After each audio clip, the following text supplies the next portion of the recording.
black man, black woman,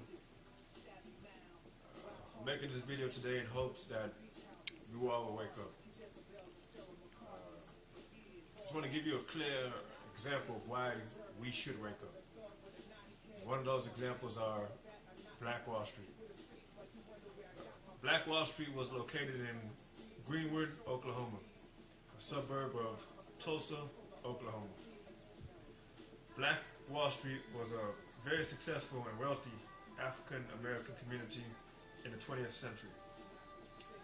It was comprised of 600 businesses, some of those being 21 churches, 21 restaurants, 30 grocery stores, 2 movie theaters, a hospital, multiple libraries, schools, 6 airplanes, a bus system, so on and so forth. Anyway, on May 31st and June 1st, 1921, there was the Tulsa race riot. It was one of many of America's worst acts of terrorism and racial violence. They basically flew planes in the area of Black Wall Street and bombed them. You know, similar to what happened at 9/11. They took planes and they bombed the area known as Black Wall Street. Mm-hmm. They also had the KKK and other racist white people on the ground that killed an estimated 300 to 3,000 black people, men, women, and child. And countless others were left homeless. Now that was 93 years ago. Let's fast forward to 93 years later, post-segregation. You know, we don't have a black community in America, similar to Black Wall Street. Instead, we have mass incarceration of black people in jail for drugs, marijuana specifically, the drug war. We have long-term high unemployment amongst blacks in America. And of course, we have black-on-black killing. You hear about it in Chicago and many other places. Mm-hmm. I guess what I'm trying to say is black people, men, women, and child, we are better than this. We got to stop depending on the white man to put us in a better position. I'm saying we got to stop depending on each other. We need unity. You, me, we got to work together. Democrats and Republicans, they're not going to do anything for us. They're the ones that started the drug war. Mm-hmm. You know what I'm saying? They're the ones that keep cutting benefits to help us out. You know what I'm saying? They're the ones that they're killing a lot of people in the Middle East. You know what I'm saying? They're not looking out for the people.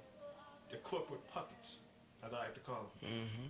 You know what I'm saying? They're doing what's in the best interest for the money. They're not looking out for the people. You know what I'm saying? They're just lining up their pockets. Mm-hmm. President Obama, I voted for him. That was a mistake. President Obama ain't looking out for our kind. He had said it himself. He's not the black president. He's everybody's president. You know what I'm saying? Under his signature with the pen, millions of people have died in Gaza, in Syria, and Iraq. You know what I'm saying? He got drones killing innocent people in the Middle East. You know what I'm saying? We got embassy all over the place. They're killing mass amount of people. They're trying to take over the Middle East for the natural resources. We got to stop depending on these politicians. They have never been for us. They will never be for us. This is going to upset a bunch of you, but Jesus ain't coming down no time soon to save our people.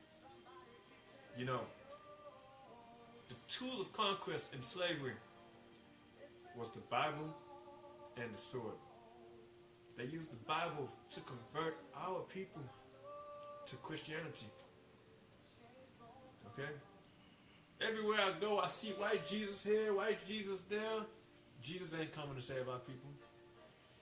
You're going to church every Sunday. You're giving the pastor your money. Okay? Now, I'm not knocking nobody for their religion. But what has the church done for you and your community? You giving the pastor your last few dollars. But you still living paycheck to paycheck.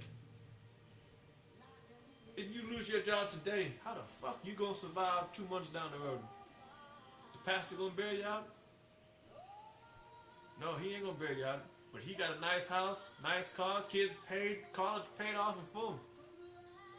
But you still struggling. When we can get together and we can put that money in the community to take care of each other, You know, and rise up to where we need to be. you know what they say? This is what I've heard. You're supposed to give 10% of your tithes to the church because that's what Jesus asked for in the Bible. 10% of your tithes towards your blessing. But how you know that 10% is going towards anything beneficial? You putting that in there, they could be putting that right there in their pocket. That's right. And then you really putting your trust in man. Yeah. You putting your 10% in man's hand yeah. in hopes that it's going towards tithes. But that's true. But you know what I see? I see, excuse me. I see a nice church building, and I see the pastor living good. You know what I'm saying? I'm not saying that church is not for the community, but man, we got to do better for our community, man. P. Diddy, Oprah, Jay-Z, Lil Wayne, all those famous people you're listening to, those motherfucking coons, they ain't looking out for us. You know what I'm saying? They got all this money. What they doing for our people? Yeah, Oprah went to Africa and she built the school.